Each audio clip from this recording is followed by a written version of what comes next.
গতকাল এবং আজকের মধ্যে মোহনবাগান সমর্থকদের কিন্তু মানসিক কন্ডিশন অনেকটাই চেঞ্জ হয়ে গেছে এবং আমি বলবো মোহনবাগান ম্যানেজমেন্টের একদম পারফেক্ট টাইমিং, মানে একদম লাস্ট মোমেন্টে যে মুহূর্তে মোহনবাগান সমর্থকরা অটোমেটিক্যালি ফ্রাস্ট্রেটেড হয়ে যাচ্ছিল এবং আস্তে আস্তে তারা ইন্টারেস্ট হারাচ্ছিল এবং তারা সকলেই হতাশ ছিল যে এবার হয়তো সেরকম টিম করা যাবে না, এখনও কোচ ফাইনালাইজ করা গেল না ইত্যাদি বিভিন্ন বিষয় নিয়ে কিন্তু সমস্ত সমর্থকরা ভীষণভাবে বিরক্ত ছিল এবং পারফেক্ট টাইমিং, মানে একদম বিরক্তির চরম সীমায় পৌঁছানোর জাস্ট আগে কিন্তু মোহনবাগান ম্যানেজমেন্ট হোসে মলিনার নামটা ঘোষণা করে দিল এবং এটা থেকে মোহনবাগান সমর্থকদের বিরক্তি বলুন, রাগ বলুন বা একটা হতাশা বলুন, সব কিছু কিন্তু এক নিমেষে দূর হয়ে গেছে এবং এর জন্য অবশ্যই মোহনবাগান ম্যানেজমেন্টের একটা ধন্যবাদ প্রাপ্য। এবার যদি চলে আসি কোচ হোসে মলিনাকে নিয়ে। হোসে মলিনা কে তাদেরকে আমি বলি যে উনি কিন্তু অ্যাকচুয়ালি একটু আগে থেকে শুরু করছি, আপনারা অনেকেই বোর হতে পারেন, তো আগে থেকেই বলে রাখছি। সেটা হচ্ছে যে যখন প্রথম এটিকে টিম, যেটাকে আপনারা এটিকে বলে জানেন, এটা যখন শুরু হয়েছিল তখন কিন্তু ওটা ছিল অ্যাটলেটিকো মাদ্রিদের একটা ফ্র্যাঞ্চাইজি এবং নাম ছিল অ্যাটলেটিকো দে কলকাতা। যেরকমভাবে আপনারা দেখছেন মুম্বাই সিটি এফসি কিন্তু মানে সিটি এফসি গ্রুপের, যেটা ম্যানচেস্টার সিটি এফসি বলতে পারেন ওদের বেস্ট ক্লাব, সেই ক্লাবেরই একটা ফ্র্যাঞ্চাইজি টিম। তো ফলে ওদের টেকনিক্যাল জিনিসগুলো বা কোচ প্লেয়ার এগুলো কিন্তু ওদের সিটি গ্রুপের ম্যানেজমেন্ট ঠিক করে। ঠিক সেরকমভাবেই আমাদেরও প্রথম দিকে এটিকে টিমটা যখন ছিল, এটিকেরও সব কিছু কিন্তু অ্যাটলেটিকো দে মাদ্রিদের ওখান থেকেই ঠিক করা হতো। তো প্রথমে হাবাসকে নিয়ে আসা হয়, হাবাস এখানে চ্যাম্পিয়ন করে, তারপরের বছর হাবাস থাকেন।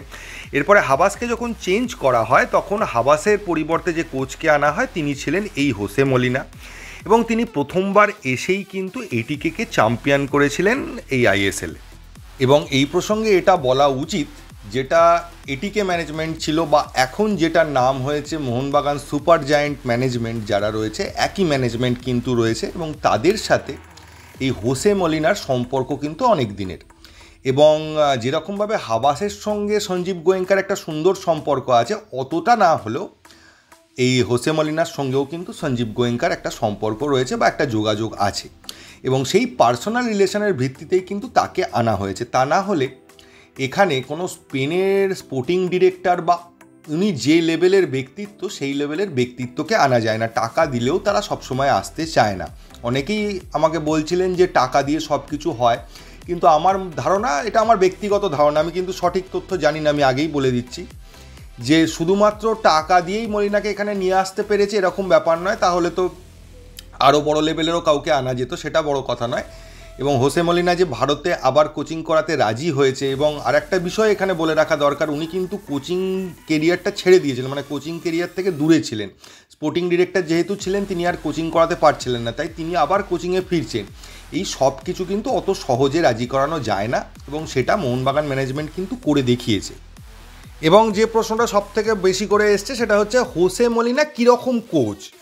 দেখুন, হোসে মলিনা কিন্তু অ্যাকচুয়ালি অ্যান্টোনিও লোপেজ হাবাস যে ধরনের কোচ, উনিও কিন্তু সেই ধরনেরই কোচ। ওনার প্রেফার্ড ফরমেশন কিন্তু 4-2-3-1 এবং বলতে পারেন ডিফেন্সিভ মাইন্ডেরই কোচ। যেরকম হাবাস আসার আগে চারদিকে কথা উঠেছিল ইনি প্রচণ্ড ডিফেন্সিভ মাইন্ডেড কোচ, হাবাস সেই ডিফেন্সিভ ফুটবল খেলাবে, বোরিং ফুটবল খেলাবে, কিন্তু বাস্তবে কিন্তু তা হয়নি।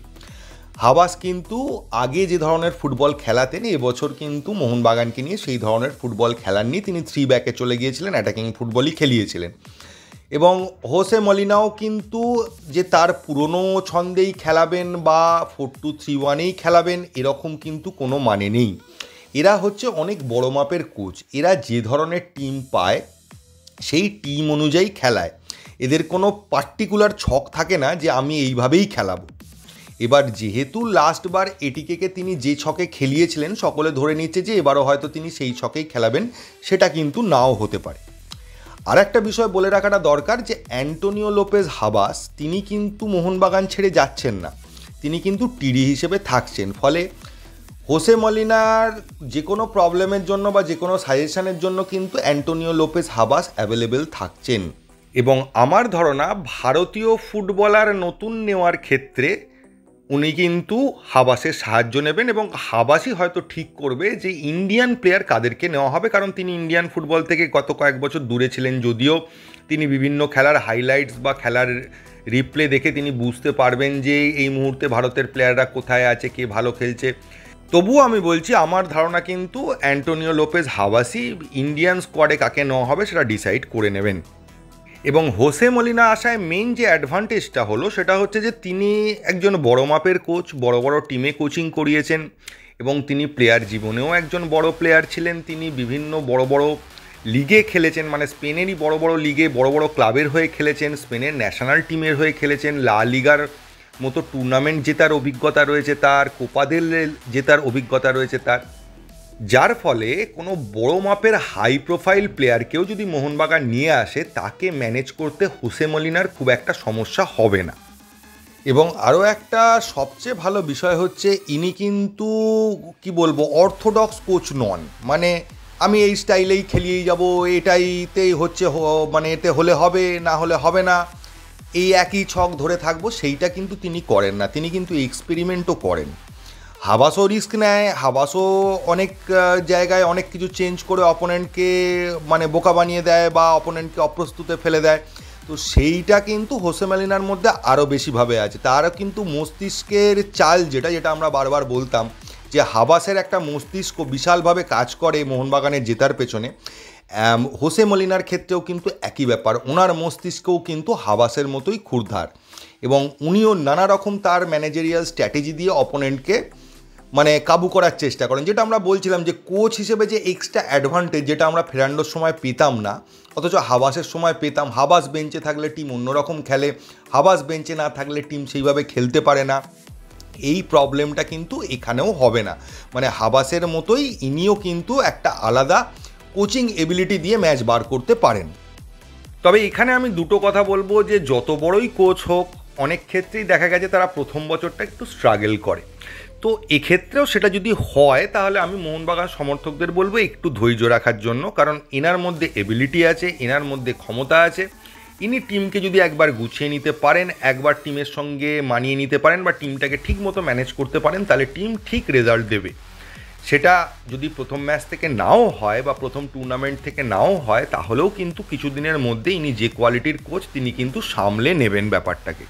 এবার আমরা ট্রান্সফার মার্কেটে অনেকগুলো টিমের নানা রকম খবর পেয়েছি, অনেক ভালো ভালো ট্রান্সফারের খবর পেয়েছি। চেন্নাই এফসির মতো টিম কিন্তু যথেষ্ট ভালো টিম তৈরি করেছে, ওদিকে কেরালা ব্লাস্টার একজন মারাত্মক লেভেলের কোচকে নিয়ে এসছে, ইস্টবেঙ্গল যথেষ্ট ভালো টিম তৈরি করেছে এবছর। তো এগুলো দেখে আমরা হতাশ হচ্ছিলাম। তবে আমি আপনাদের এটা বলতে পারি, মোহনবাগান যে টিমটা তৈরি করছে সেটা কিন্তু অন্য লেভেলের টিম। মানে আপনি কেরালা ব্লাস্টার, চেন্নাই বলুন বা ইস্টবেঙ্গল বলুন, এরা কিন্তু আইএসএলের অন্যতম সেরা টিম তৈরি করছে, কিন্তু মোহনবাগান যে টিমটা তৈরি করতে যাচ্ছে সেটা কিন্তু বিদেশের টুর্নামেন্ট খেলার লেভেলের একটা টিম তৈরি করতে যাচ্ছে, যে টিমটা আইএসএলের লেভেলের থেকে অনেকটাই হাই লেভেলের টিম হতে চলেছে। এরকমই একটা খবর কিন্তু ভেতর থেকে পাওয়া যাচ্ছে। এবং যেহেতু স্পেনের মতো দেশের ফুটবল ডিরেক্টর ছিলেন এই হোসে মলিনা, তাই তার কাছে বিভিন্ন এজেন্ট এবং ফুটবলারদের কন্ট্যাক্ট এবং তাদেরকে রাজি করানোর ক্ষেত্রে তার খুব একটা প্রবলেম হবে না, যেটা অ্যান্টোনিও লোপেজ হাবাসের ক্ষেত্রেও ছিল। এটা তার থেকে অনেক বেশি, যেহেতু তিনি এমন একটা পজিশানে ছিলেন যে মোটামুটি স্পেনের সকল ফুটবলার বা ফুটবলের সাথে যুক্ত লোকেরাই এনাকে চেনে। তো তার পক্ষে কোনো ভালো প্লেয়ারকে কনভিন্স করে আনাটা কিন্তু খুব একটা বড় ব্যাপার হবে না। এবার অনেকে বলছে তিনি লাস্টবার যখন এসছিলেন এটিকের হয়ে এমন এক স্ট্রাইকারকে এনেছিলেন, সে সেইভাবে খেলতে পারেনি। এখন ব্যাপারটা বোঝার চেষ্টা করুন। আমি প্রথমেই যে কারণে কথাটা বললাম যে ওটা কিন্তু তখন অ্যাটলেটিকো মাদ্রিদের ফ্র্যাঞ্চাইজি ছিল, তো সেখানে প্লেয়ার চুজ করতে গেলে অ্যাটলেটিকো মাদ্রিদের কিছু সার্কেল আছে, কিছু স্কাউটিং প্লেয়ার আছে, তাদের মধ্যে থেকে চুজ করতে হয় এবং সেখান থেকেই অ্যাটলেটিকো দে মাদ্রিদরা প্লেয়ার পাঠাতো। এই নয় যে কোনো আপনার ইচ্ছে অনুযায়ী যে কোনো প্লেয়ারকে তুলে আনা যায়, সেই বাধ্যবাধকতাটা কিন্তু এবছর নেই।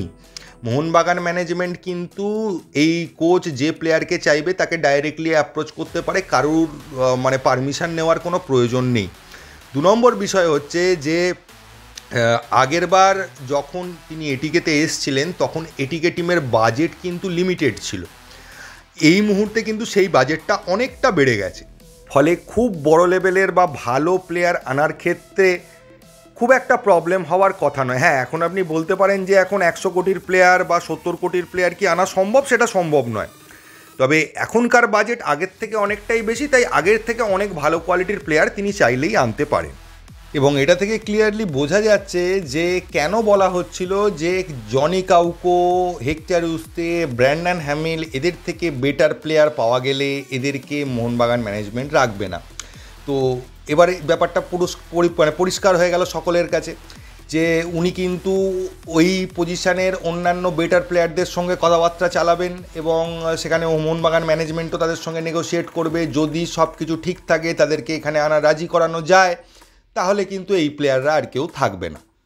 এবং আশা করা হচ্ছে এরপর আজকের দিনের পর থেকে কিন্তু আস্তে আস্তে আমরা জানতে পারবো নতুন কোন প্লেয়াররা মোহনবাগানে আসতে চলেছে এবং যাদের সঙ্গে কথাবার্তা ফাইনালাইজ প্রায় হয়েই গেছে বা যাদের সঙ্গে চুক্তিপত্রে বলতে পারেন সাইন হয়ে গেছে বা সাইন করানোর দিকে এগোচ্ছে, তাদের সাইনটা হলেই কিন্তু মোহনবাগান ম্যানেজমেন্ট এবার একটা একটা করে ঘোষণা করতে শুরু করে দেবে।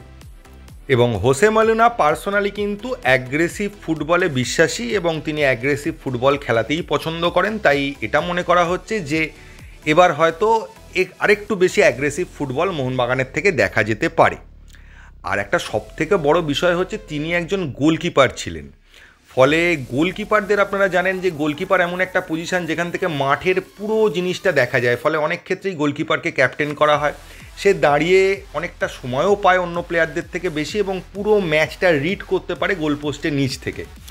তো সেই হিসেবে একটা তো অ্যাডভান্টেজ রয়েছেই গোলকিপার কোচ, মানে গোলকিপার আবার কোচ সেই হিসেবে। এবং আশা করা যাচ্ছে উনি আসার ফলে আমাদের গোলকিপারদের পারফরমেন্সও অনেক বেটার হবে।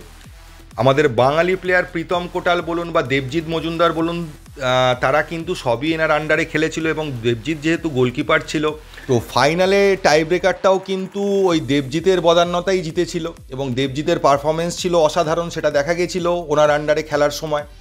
আশা করা যায় বিশাল কাইতেরও পারফরমেন্স আরও উন্নত হবে, আরও বেটার হবে, এটাই আমরা এক্সপেক্ট করতে পারি। তো এই ভিডিওটা অনেক বড় হয়ে যাচ্ছে, এই ভিডিওতে এইটুকুই। কালকে আবার ওনার বায়োডাটা নিয়ে আরও কিছু আলোচনা করব, ওনার প্লেয়িং কেরিয়ার, ওনার ম্যানেজারিয়াল কেরিয়ার, এগুলো নিয়ে আলোচনা করব। এই ভিডিওতে এইটুকুই। যদি ভিডিওটা ভালো লাগে প্লিজ চ্যানেলটাকে সাবস্ক্রাইব করবেন। থ্যাংক ইউ, ধন্যবাদ এবং জয় মোহনবাগান।